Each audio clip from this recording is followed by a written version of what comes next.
not bubbling very much. That's okay. It's done.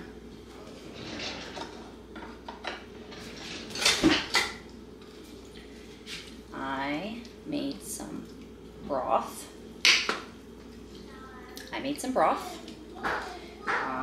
It's got soup bones from the butcher, as well as the tops of a number of things. The tops of onions, all of this from our CSA, carrots and celery, and some parsley and peppercorns, I do believe.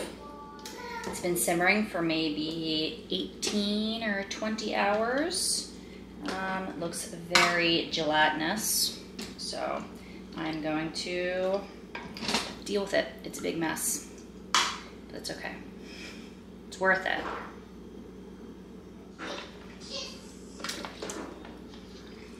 I wish I had a dog to give these bones to.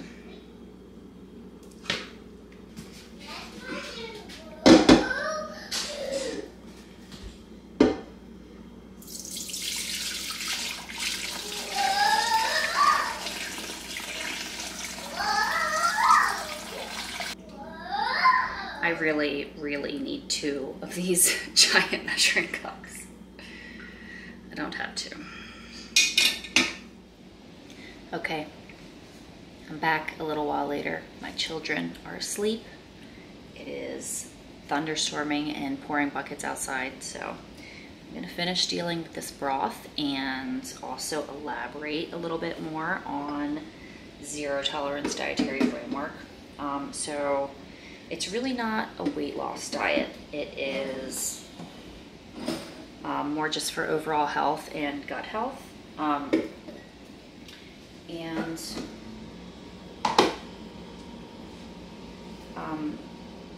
But you know, and hormonal health, just overall general health, I guess. And I'm also going to be incorporating some elements from another pretty popular gut health diet, which is GAPS. I can't remember the doctor's name who wrote it, but it's the GAPS diet, and that one, I want to try that one someday as well, but it's a bit more intensive. There's like stages you have to go through, and you have to be making broth like all the time, and having fermented foods available, home fermented foods available all the time. And so it's just a little bit more like, I don't feel like I can quite handle all of that just yet, but I'm gonna be incorporating some elements from that. So first is the broth. I am gonna be trying to have broth on hand, and just kind of using that. I really don't like drinking broth. I know people say you should do that. I don't really care for that, but I'll try having cups of broth here and there, little cups. Then also the fermented foods.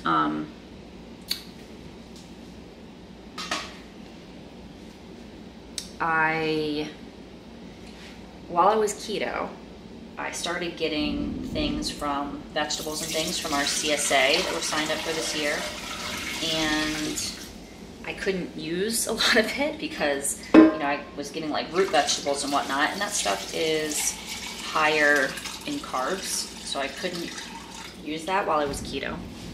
And so I started fermenting it, and so I've got a bit of fermented stuff, fermented veggies and whatnot on hand. I don't think I have enough jars here. Bummer. So I'm going to be trying to incorporate fermented vegetables into my diet every day, maybe multiple times a day, and that's great for gut health. Broth is supposed to be very you know, healing for the gut. It has a lot of components to it that like help you heal your gut lining and stuff, something like that. I hope y'all can tell just how incredibly knowledgeable I am. I would advise against taking health advice from me. Okay. Just in case that wasn't clear. This broth is very fatty, and so generally what I'll do is let it cool. You let it cool to room temperature first, and then put it in the fridge, and the fat will congeal on the top. And so you can either like leave it there or skim it off, and then you can use it in your cooking. So there we go. I've got a whole bunch of broth. I didn't have quite enough clean jars for all of it, so I've got some in the big measuring cup still, but I think I'm gonna make some soup tonight anyhow, so I'll just use that tonight. Gonna let it cool down a bit closer to room temperature and then pop it in the fridge. And then when it's cool after that, I will pop a bunch of it in the freezer and have some jars of wonderful broth on hand whenever I feel like it. And now comes the battle after making broth, which is cleaning the stock pot. It is giant stock pot versus tiny kitchen sink.